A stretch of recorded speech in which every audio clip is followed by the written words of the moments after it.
I was taking care of myself. There wasn't nothing wrong with me. Good look, all you. Rolling. Okay, Maryann, could you give us your full name and spell it to us, please? My name is Maryann Kruckeberg. It's Kruckeberg.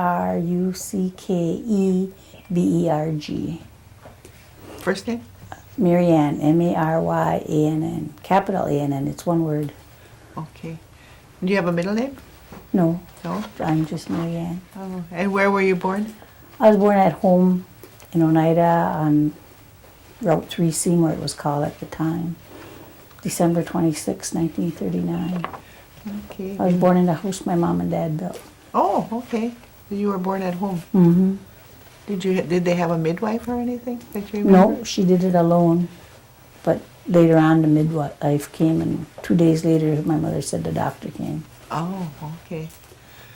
So they never had to take you to the hospital then or No, anything? never went to the hospital. And could you give us your parents' name? Pete Danforth and Sadie Danforth. And what was your mother's maiden name? My mother was Sadie King. Sabi King. Do you remember your grandparents on your Yep. mother's side? Mm-hmm. My grandma was Samantha King and Statler King. And what was your grandmother's maiden name? Skinner. Skinner. And on your your father's side?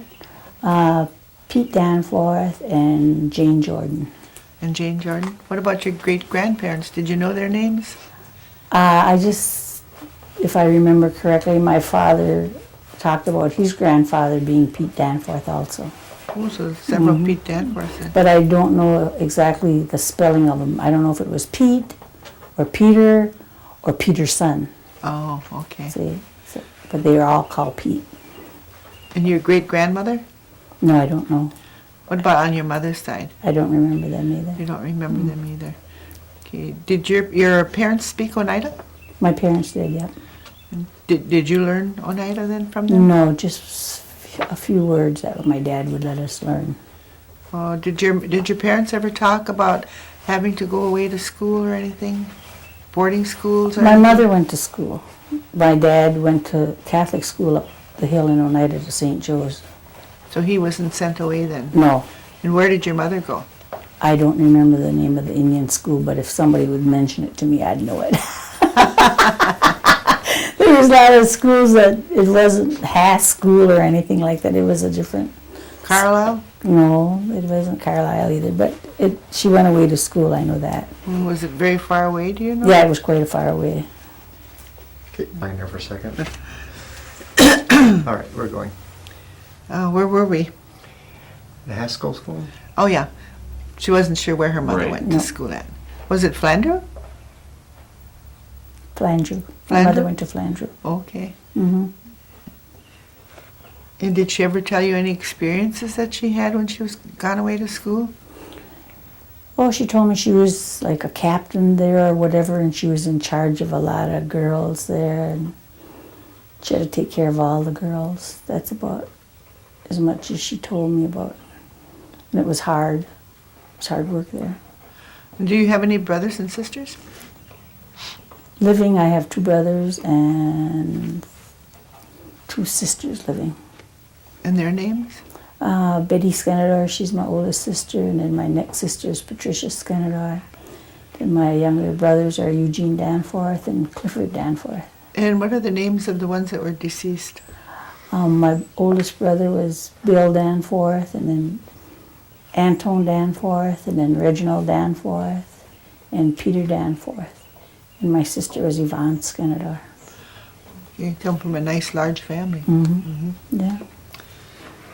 So, and where did you live growing up? I lived on the corner of Moore and Ranch Road. The house is still there. All the while I grew up. And was everybody home at one time, or had some of them left the home when? No, when I you was were sent born? away to school too. Me and my sister Yvonne, my brother Reggie, and my brother Tony, we were all sent away to school to Neilsville. Okay. I went to school in Neilsville from the 3rd grade to the 5th grade. And we stayed there, except that sometimes at Christmas we got to come home. Sometimes we had to stay there. And sometimes at Easter we got to come home, but most of the time we had to stay there all year long. But we came home in the summertime. You came home in the summertime? I came home one summertime, And I found out I had a brother named Gene who was born in January. Oh, My brother. he was Eugene. born while you were gone He away was to born school? when we got Oh, home. I have a okay. little baby brother, yeah. That must have been exciting. Yep. Did you have electric lights and running water in your home? No, we never had electric lights until later. And my dad built a house, and then we probably didn't get electric lights until I would say I was like in the 5th or 6th grade before we got electric lights. And we got running water maybe when I was probably 17 or 16 or 17 before we had running water in our house even. And where did you get your water from when you were living We had there? a pump outside. Oh, you did have a pump We had a there? pump outside, yeah. Oh, okay. For a while, we didn't even have that. We had to haul water and milk Oh. jugs to the house Where did you get the water from? from the CC camp.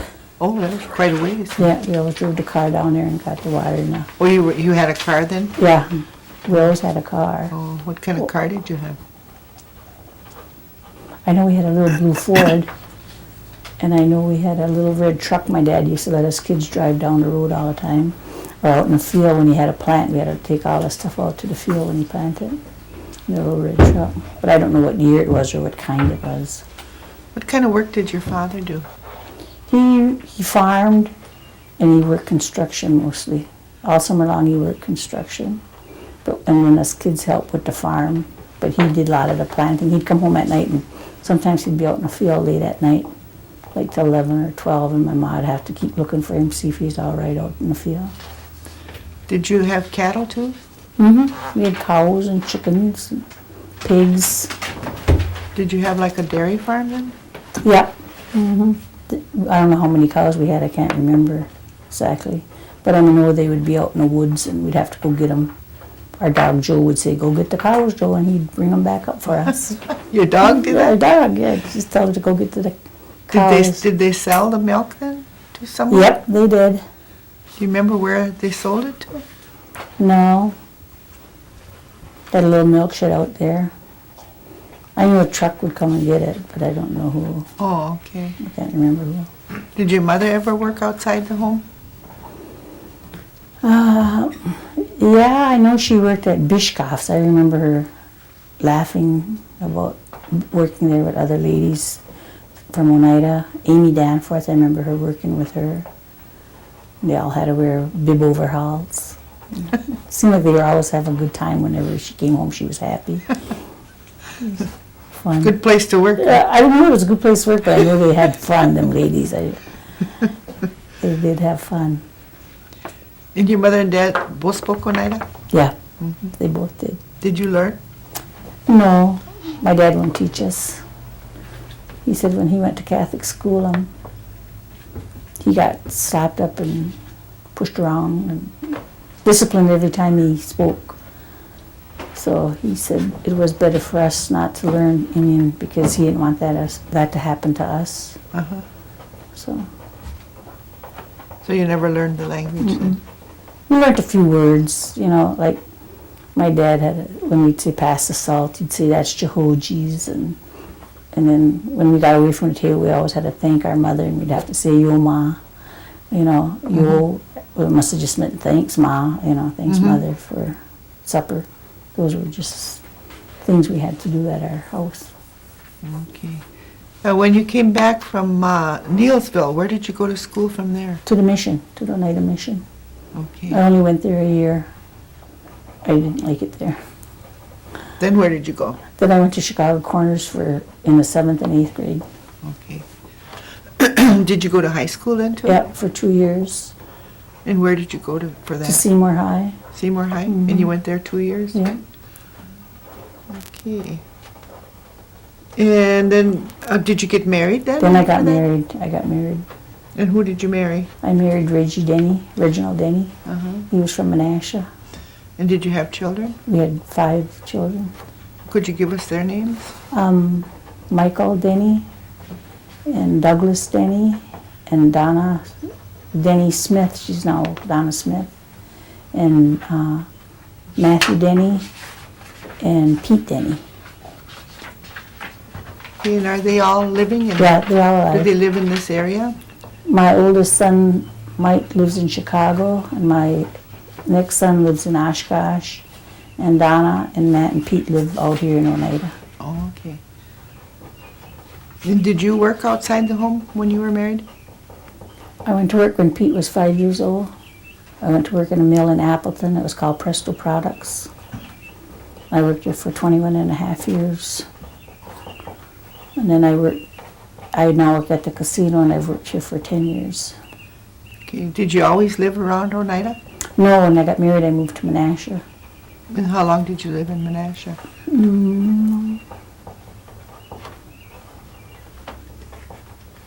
I lived there until, I don't know, Donna was a junior in high school. I don't know how many years that was. And then we moved out to Oneida. Matt and Pete Denny were born out to in St. Mary's in Oneida. Otherwise, we live in Menasha. Okay. Do you remember anything about when your father first started farming, what kind of conditions his land was in or anything? When I grew up, my father was still clearing some of the land, but he told me that when he bought it, it was all swampland. When he got it from the tribe, it was all swampland, and they had to build it up, and he had to clear it.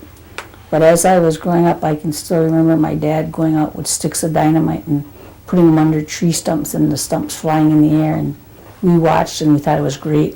And I didn't realize all the work that he went through to clear that Yeah. land, but he cleared it himself. He did it slow, you know. He had almost all of it cleared before he died, before he gave it up. Do you remember any special holidays or any holidays? Like Hoyan? Yeah. Christmas, yeah. Mhm. Yeah. And what did you do on those holidays?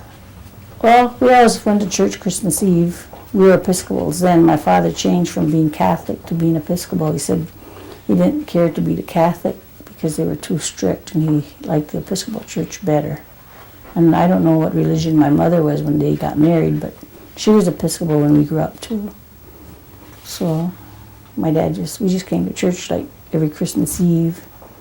We had to come to church school here, and I remember Father Christian was the father here, and he would come and get us every Saturday morning and make us come to church school. Make us, I mean, we had to come. We didn't want to come, but he made us come. He picked us up. He talked Indian with my mother. He talked Indian? He talked Indian with my mother, Father Christian did. And he brought us to church school. We came to church school every Saturday and got confirmed here in the Episcopal Church. And Hoyan was a big like party at our house all the time. We always had people at our house, New Year's. And then us kids would go out walking and to the neighbors. And we'd get little treats from them, cookies sometime, apple maybe. That was how we had And that New was Year's. Hoyan? One man gave us an onion one time. We laughed. Gave you an onion? Gave us an onion instead of a treat. We thought that was funny. Didn't want to treat us. Well, your mother could use that in her cooking. We gave it to Ma too, yeah. That was fun. Had a good time. What about in the summertime? Did you do anything special like on 4th of July or anything? No, not really, but if my parents went away, we never had babysitters. We always went with them. Wherever my parents went, we went along because we never could stay home and we always had to be with them. Uh-huh. If they went out to a tavern, we had to be with them. If they went in to have a drink, we had to stay with them. We had to wait for them to come out in a car or whatever. But we never stayed home. We never had babysitters like they have babysitters nowadays. That was with your parents. Yeah, I think most people were that way a long time ago. I remember when we went to the fair, though, we'd take picnic lunch yeah. with us and we'd celebrate at the fair and ride all the rides. And we didn't get to buy any candy or anything, but I remember a little Cubie doll. We always got one of them little Cubie dolls on a stick and got to carry that around. But we'd eat right at the fair, and we always went to the Brown County Fair. Stay there all day, made it a whole day of that. That was fun. When you were growing up, did you ever have to go out in the fields and do anything? Oh yeah, I worked the fields all the time, but I liked it. I didn't have to stay in the house. And what did you do? I could do everything. I could plow, I could cultivate, started out riding a horse. My dad would lead the horse, cultivate the raspberries and all that. I'd ride the horse, and my dad would be behind me, and I'd just drive the horse with the plow. He had a hand plow. Mm-hmm. Then in the end, we had a steel tractor. I learned how to drive that steel tractor. It was all metal. It was really hard to steer. Then he bought me a little, and he bought it for me. He bought me a little tractor. It was called a M, little bitty tractor. I got to ride myself and do all the work. And then as I got bigger, I got an H. Gee, that was a nice big tractor. Because he'd be working construction, and me and my brothers would be out working in the field and do all kinds of stuff, planting and cultivating, everything. We'd do everything. Help my dad. Did you ever go picking beans or anything for anybody? No, we picked our own because my dad planted You raised them acres, yourself? acres of beans and cucumbers, and I know he planted a lot of navy beans too. And then in the winter we'd have to shuck them. We'd dry them in the fall and then shuck them all in the winter. So we had navy beans all the time Do you remember how you dried them?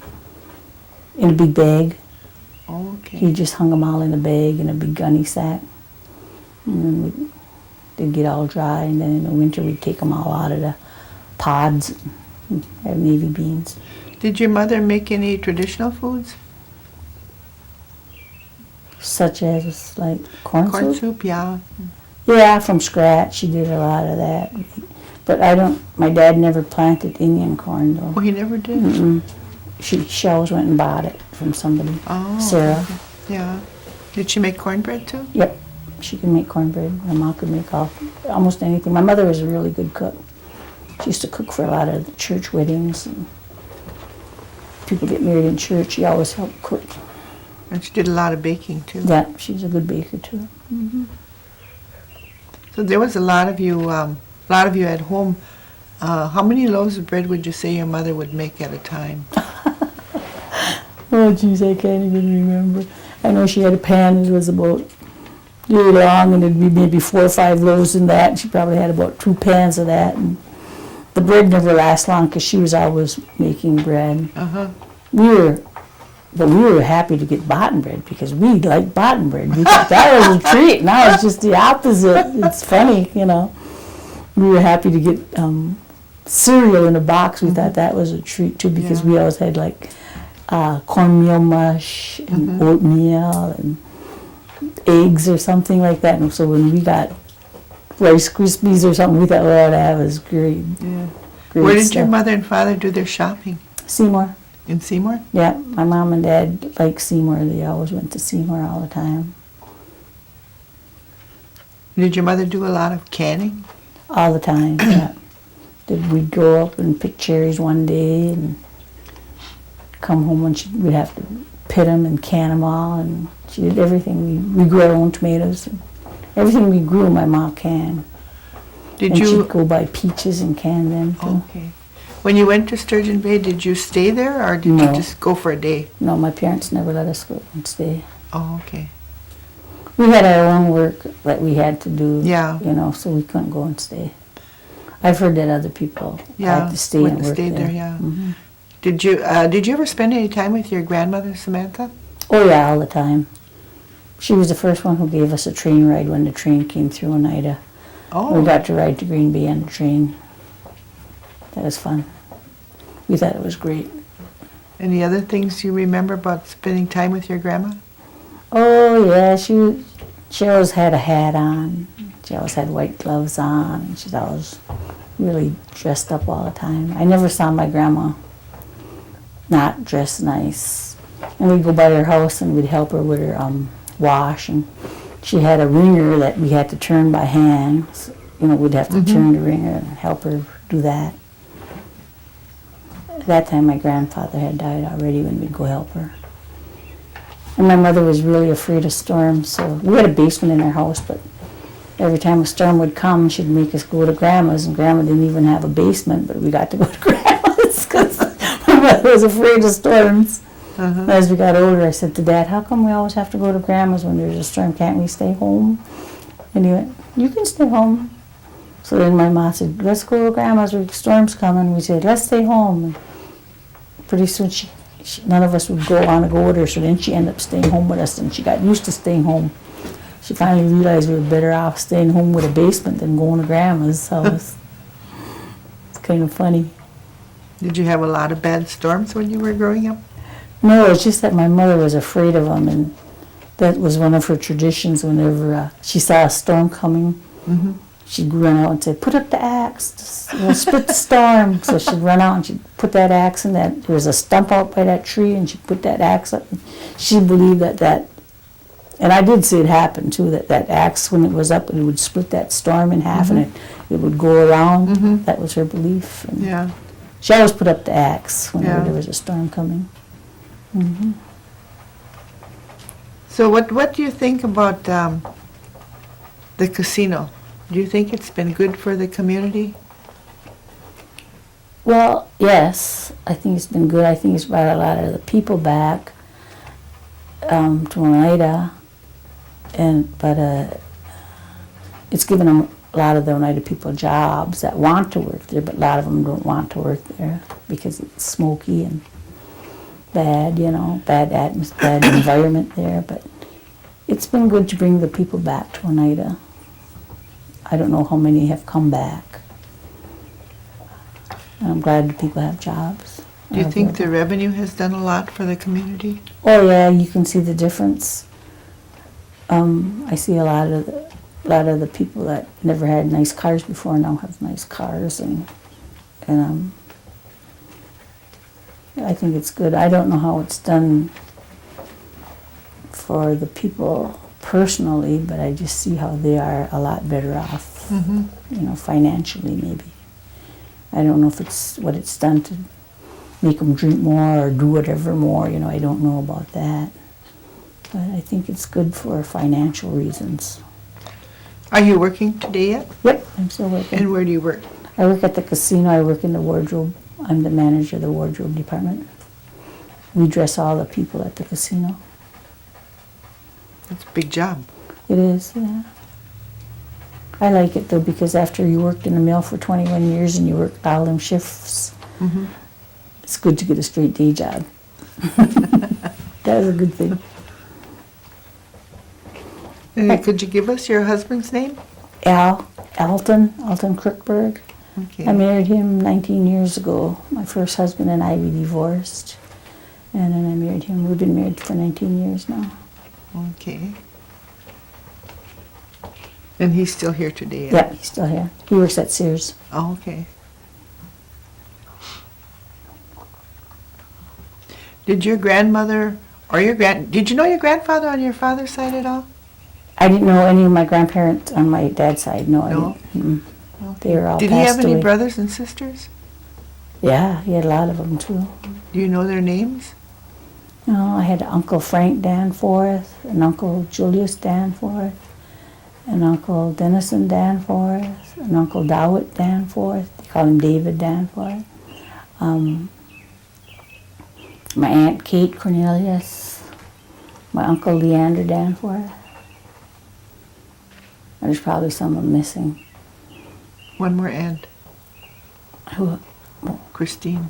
Oh yeah, my Aunt Christine. Yeah, my Aunt Christine. I think you got them all. Yeah, And on your mother's side, did she have sisters and brothers too? she only had one sister and one brother. Her sister was Mary Matoxon, and her brother was Raymond King. Oh, Raymond King didn't have any children, but my Aunt Mary had a lot of children, but I don't know all their names, and they lived in Milwaukee oh. all the while we grew up, so I hardly ever saw them. Mm-hmm. Are they still living? Is she still living? Do you know? No, No. no. I only have one, my Uncle Dennison was married to Evelyn Danforth, and she's my aunt who was alive. Then later on in his years, my Uncle Ray married Jessie Schuyler, and she's alive out in one of the Dakotas. Oh, okay. Do you ever get to see them? My Aunt Your Evelyn, aunts, yeah. yeah, I was hollering at her for driving her car because she shouldn't be driving. She's too old to be driving, but she likes to drive. So. But I don't see Jessie often. I didn't meet her until maybe 6-7 years ago when she married Ray. Oh, And then they moved out to the Dakotas, so I don't see her very often. I think I saw her like 3 or 4 times that they were married. Okay, what do you think about the elderly programs that the tribe has? I'm not really active in any of them, so I really don't know what they do, you know, but I would imagine that the elderly are quite smart and they would know how to take care of things, you know, Nida. You know, if I was in the programs, I'd probably be more active in it, but right now I'm not because I work. But I'm glad for the elderly that they're there to help us, you know. Do you think that the tribe does enough for its elderly? For the elderly? Mm-hmm. Probably could do more. I think the tribe could do a lot more for people that are single also, that have no chance of getting homes, like men in the community that don't have a chance to get a home. They always take the families first and not the single men. And the elderly, I'm not really sure what they do for the elderly, but I hope they take good care of them. Was your mother and father ever active in tribal politics? No, not my mother or my father. Okay. My Did you uncle ever? was. Your uncle was, and what was he? What was his name, and what was he?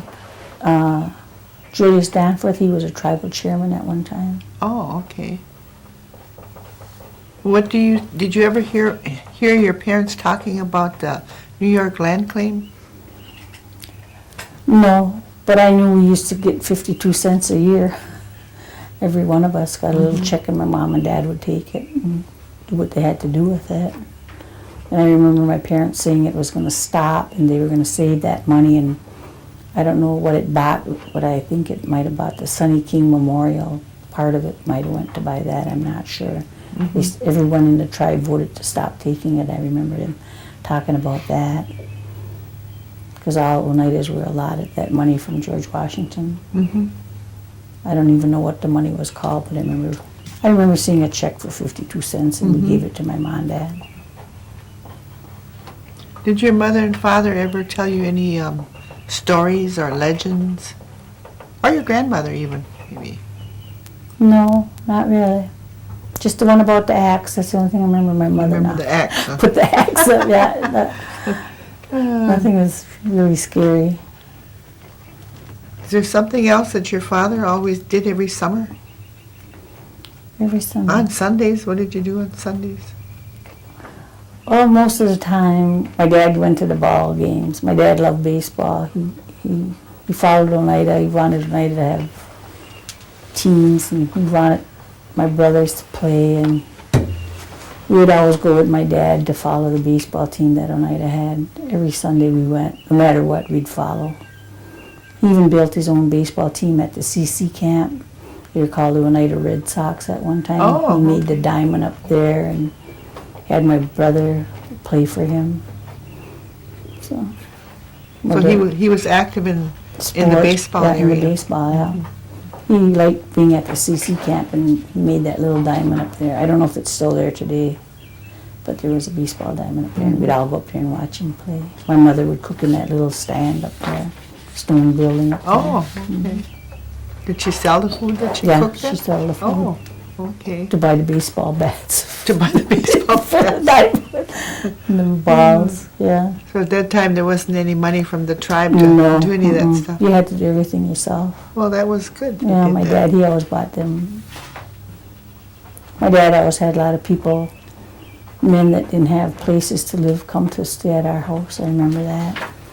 I remember my mother saying, "Why do you bring all these people to our house? We have enough children."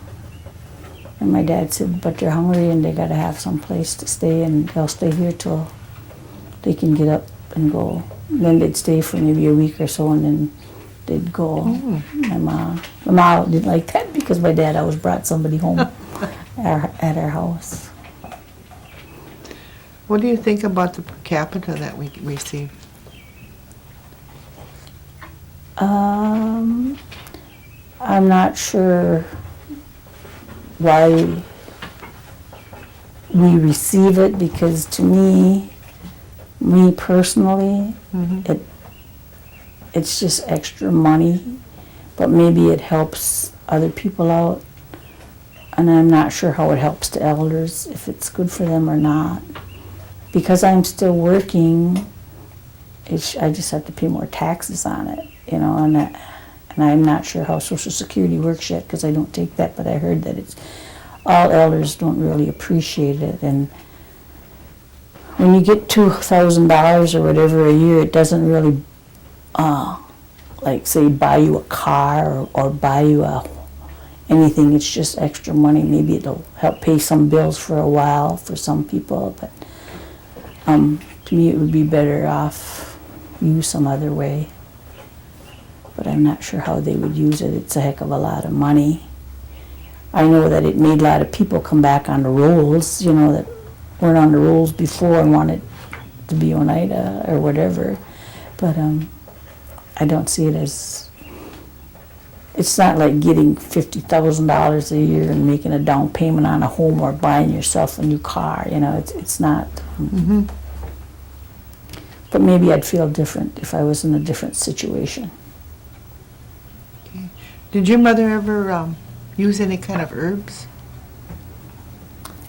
Yeah, but I don't really know what kind. But my mom and dad didn't have it at our place. They had to go buy it from somebody, and I don't even know who that person was, because every time we got sick, my dad would tell my mother or to go get this or this from somebody, and she'd come home and make some kind of a tea, and we'd have to drink it, and we always got better from it. Well, the herbs that they got then were used for medicine? For medicine.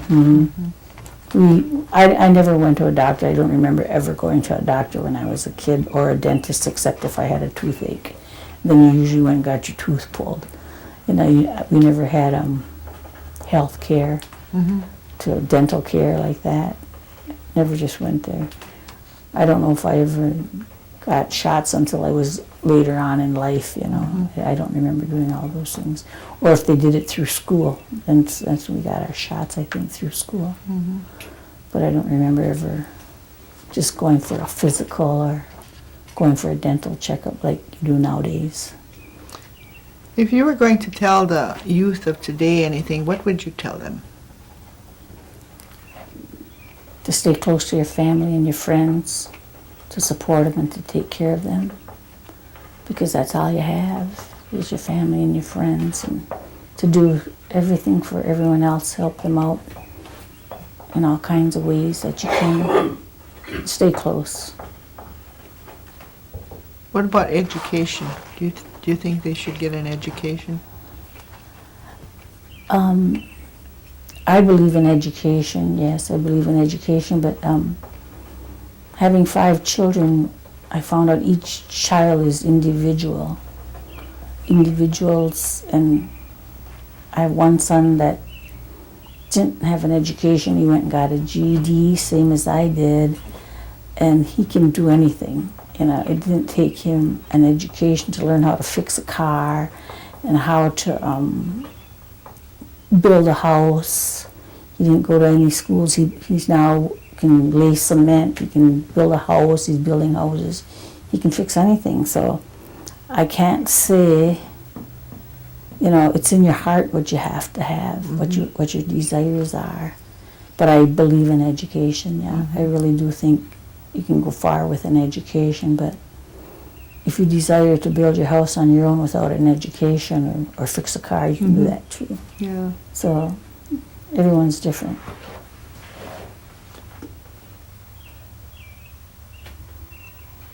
Do you think that the tribal government needs to work harder to improve the community? The community has to work harder to improve itself. Some people wait for the government to do everything, but it has to come from within. You can't expect everyone to do something for you. And I think when they do too much for you, you forget to be that person and you wait for them to give it to you. I think the government is fine, but the people themselves have to want it. Was there anybody special in your life that really influenced you? A Sister Mabel. She was here at the Holy Apostles Church. She was like a friend to me, and I could talk to her all the time. Came here to eat supper with her a few times. Oh, well. And she influenced you good then, in a good way. Anything I missed, guys? No? I think so. Okay, well, we want to thank you, Maryann, for doing this interview with us. In about a week to 10 days, or 2 weeks to, 10 days to 2 weeks, I'll get the video back to you. Okay, thanks. And then you'll have your copy.